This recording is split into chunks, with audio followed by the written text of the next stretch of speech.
Welcome back to AFAC's #1 stop to entertainment and trending news. And just as Jacque Maribe put out that her body is not made of bricks, as she was of no show in court because of illness, the family of Monica Kimani are saying for how long should they wait for justice?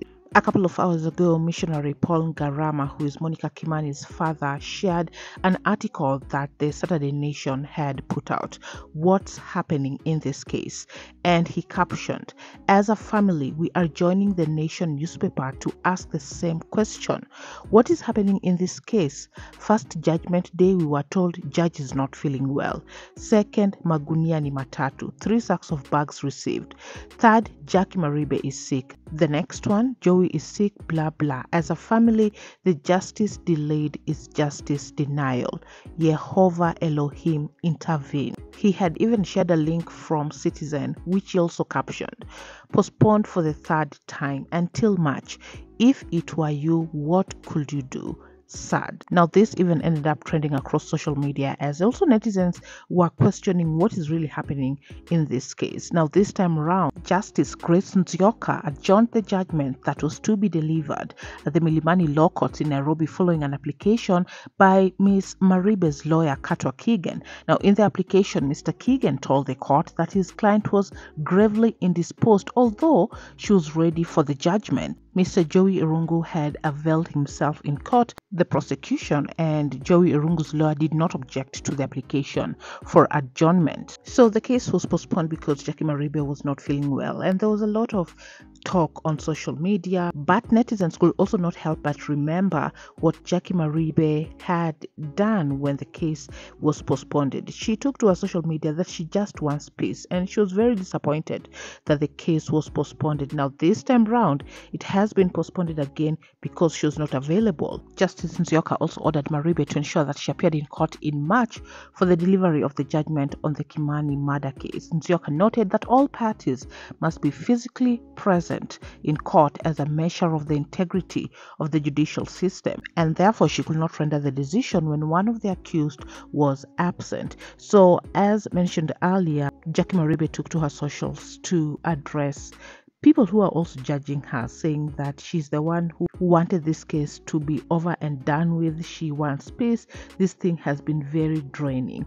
And just an example of what netizens were speaking about, last time Jacque Maribe lamented that the case was taking too long and that she needed the judgment to be delivered so she could be at peace. Today she's not in present before the court for the ruling, allegedly sick. And this is what Jacque Maribe put out. "To humiliate someone because of ill health is so wrong.